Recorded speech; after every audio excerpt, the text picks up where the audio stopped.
Ladies and gentlemen, what is up? Back again with another episode of White Sox and some BS for you. Gonna recap what was a turbulent week for the Chicago White Sox. As I predicted previously from the last episode, when the White Sox were getting ready to face off against the Detroit Tigers, I pretty much stated the White Sox need a sweep.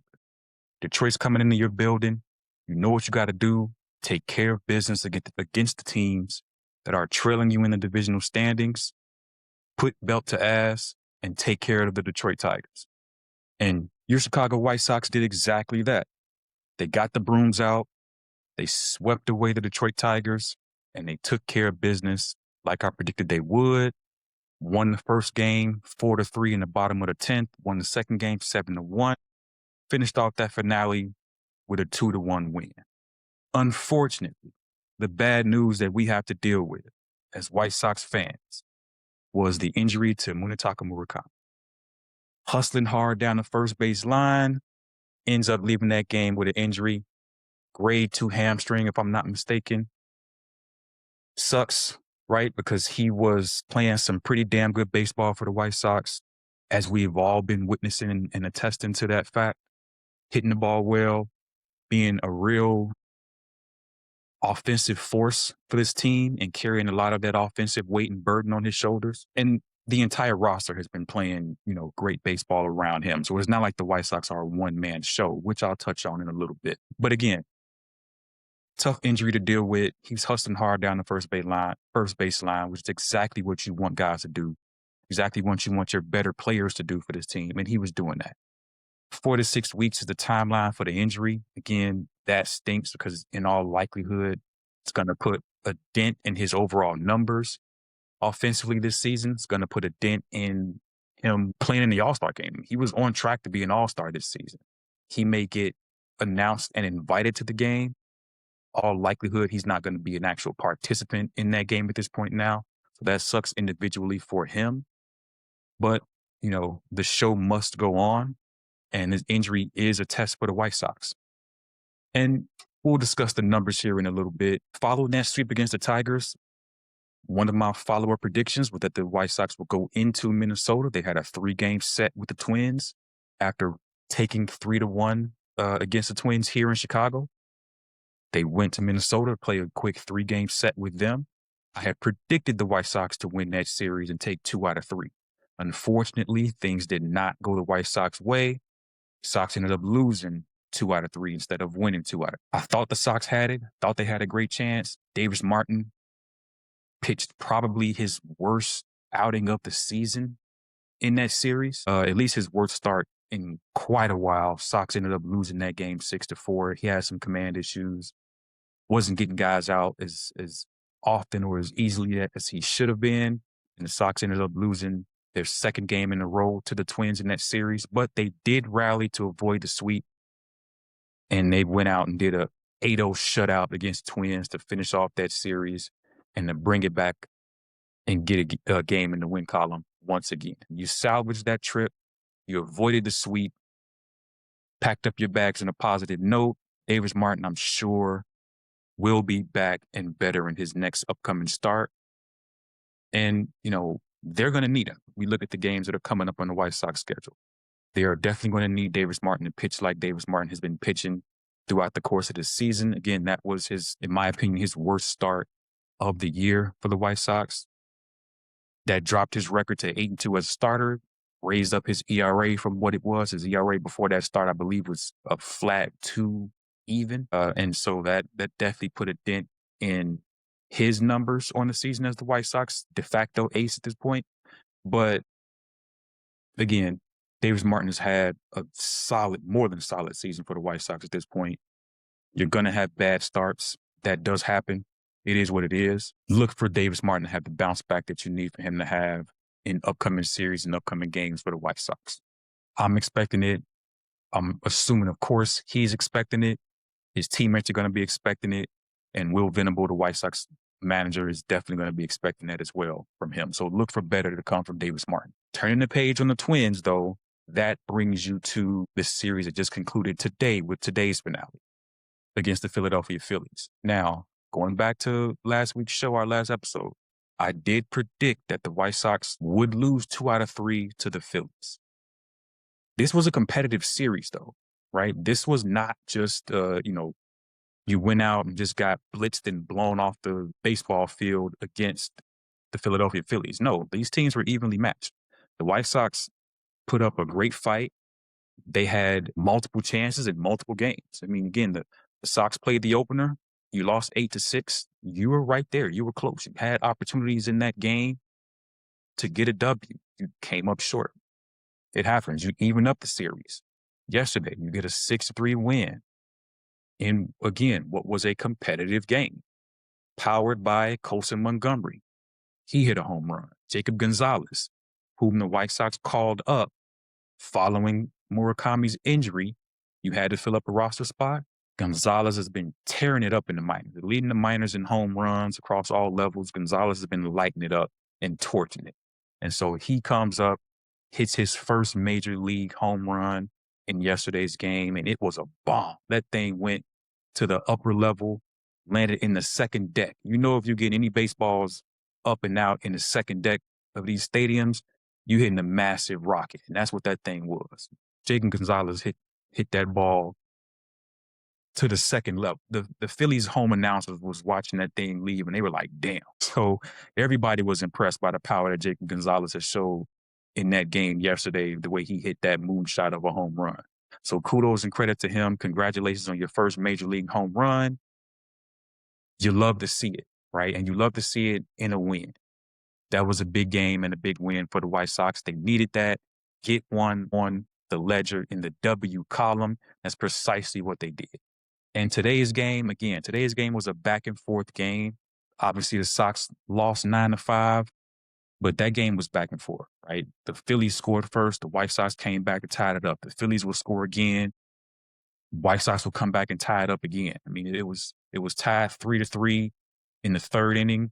White Sox came out there in the fourth. The Phillies came out there in the fourth, I believe, and the Phillies went up 4-3. White Sox came right back in the fifth inning, took the lead. You end up with a 5-4 lead in that fifth inning against Aaron Nola, who was the starting pitcher for the Phillies. You hung in there. They battled against Aaron Nola all day long. Again, credit to the White Sox. They made Aaron Nola work, right? They made him work. They made him throw a lot of pitches. I believe his pitch count got either close to 100 or over 100 because they made Aaron Nola work for everything today.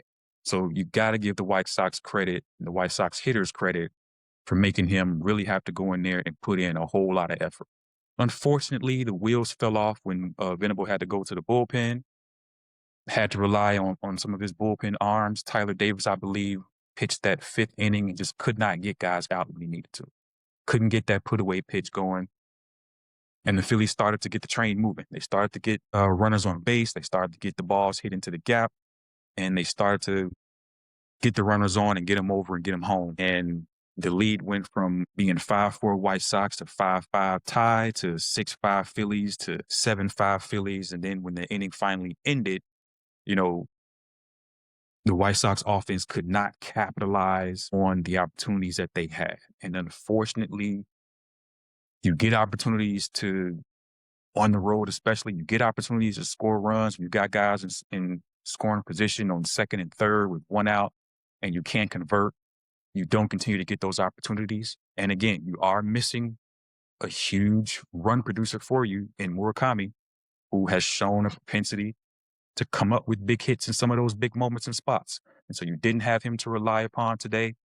The wind was a big factor at times, changing the trajectory of some of those baseballs out there. Certain hits looked like when they got up in the wind, they might go out, but the wind would push it back down. So, again, a lot of things to factor in, but ultimately White Sox fell to the Phillies 9-5, and you lose that series. So again, tough loss, tough way to go out. It is one that I predicted was going to happen, but it's all about putting what happened behind you and moving on to the next one, right? Sox are off tomorrow. So you've lost 2 series in a row now. And now you're coming up on what is about to be a beast of a schedule in June. I'm not going to go down the entire gauntlet of what the Sox have lined up. I'm going to save that for an upcoming episode later on this week. But you are most definitely going to see some of the better teams in baseball being matched up against the Chicago White Sox. They got a gauntlet of games coming up that they're going to have to really be ready to come out and play some of their best baseball of the season if they hope to have a chance. So get ready to buckle up. And they're going to need every bit of their offense to try to match the firepower of these opposing teams that's coming their way. And the White Sox offense, even without Murakami, has still shown the capability to be dangerous and to put runs on the board. So Murakami, again, went out that first game against the Detroit Tigers. The Sox have played essentially 7 to 8 games since he went down, not really including today's game, but you got 7 to 8 games that the Sox have played without Murakami. Sox offense has the 4th best OPS over those last 7 games, right, at 806. You got an 806 OPS as a team, you're doing something right that's pretty damn good, right? 8th in run score for the White Sox over that stretch. 4th in hits for the White Sox over that stretch. And again, without Murakami at the time he got injured and went down had 20 home runs. 20. That was second in baseball at the time he got hurt. So you just took 20 home runs out of your lineup. The White Sox over the last 7-game stretch are 8th in home runs, 4th in slug, 5th in average, and 5th in on-base percentage. This is a team that is still showing the capability to score runs, the capability to slug and hit with power. So that's a testament to guys like Miguel Vargas. That's a testament to Colson Montgomery. That's a credit to even the Andrew Benintendis and the Tristan Peters and the Chase Mydroffs on this team that are finding ways to produce offensive runs for this ball club. So again, credit where credit is due, right? Credit where credit is due for the White Sox. Going back way to day one, I had mentioned in spring training, this White Sox offense is capable of scoring runs for you. They are capable of producing cricket numbers on the board. Okay, we've seen this team score 4, 5, 6, 7, 8 runs multiple times, right? Offensively, they have shown the capability to consistently put runs up, right? The question is going to be, from this point, especially from this point forward, going into the games that the Sox got on their schedule next week and the week after, right? Because this next 9-game stretch is brutal. Brutal 9-game stretch. And I'll highlight that again on our upcoming show, where we will really dig into who the White Sox got on the schedule, and I'll make my schedule predictions on wins and losses later on. But Sox pitching got to step up and really be ready to go, right? You're really going to need guys to be ready and locked in over these next week and a half to 2 weeks, not only to survive Murakami being out, but just to stay locked in and be competitive and remain close in your division. Again, you're still 2 games back of the Cleveland Guardians in your division. You're still right there, right, in the AL Central.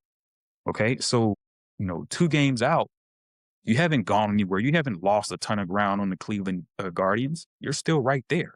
So this pitching staff, not just the starters, the bullpen, your closer, right? Again, there's discourse in the community for White Sox fans on Sir Anthony Dominguez and Grant Taylor, because Grant Taylor, when he comes in, he seems to be lights out. And when Sir Anthony comes in, it seems like every time he has an outing that it's a struggle and you don't know what you're going to get. So maybe that's something that Will Venable might need to look at, because if I'm not mistaken, Grant Taylor has shown the capability to consistently perform as an opener. He's shown the ability to perform coming out of your pen. He's shown the ability to close games. And it wouldn't shock me, and I believe there's already been discussions of having Grant Taylor potentially become a starter for this team. So they're thinking about putting this dude in every possible situation you can put him in as a pitcher. So you're going to need not just Grant Taylor, not just Davis Martin, not just Sir Anthony.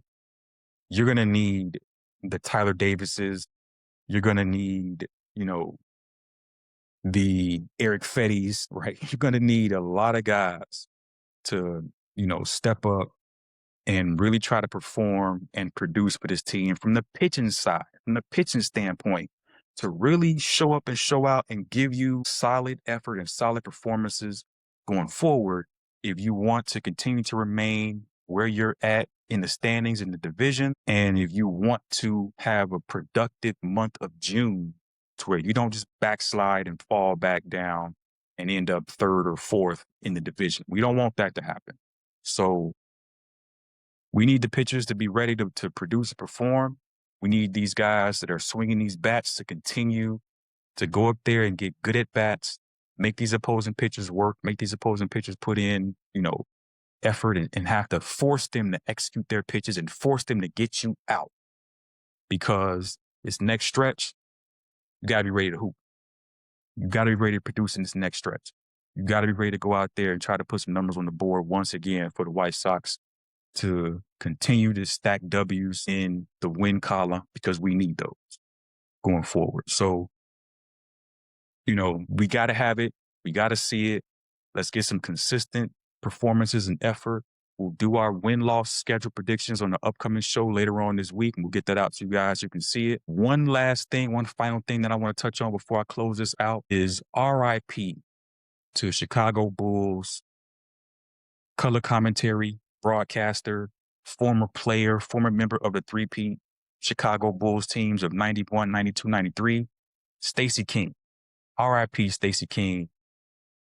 Bulls fans, Bulls nations, just residents of Chicago, we lost a real one. RIP to Stacey King.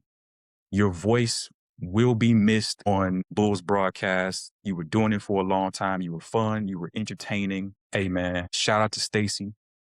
Shout out to Stacey's family. RIP in these difficult times. Give me the hot sauce. Peace. Appreciate you tapping into this latest episode from the Frustrated Chicago Sports Fan channel. Don't matter if you was watching on YouTube or listening on Spotify or Apple. Make sure you like, subscribe, share with everybody on the block, and hit the notification bell so you never miss none of our daily drops. And to all the guys from the Shy, we say 3 things. Bear down, fly the W, and sell the team, Jerry.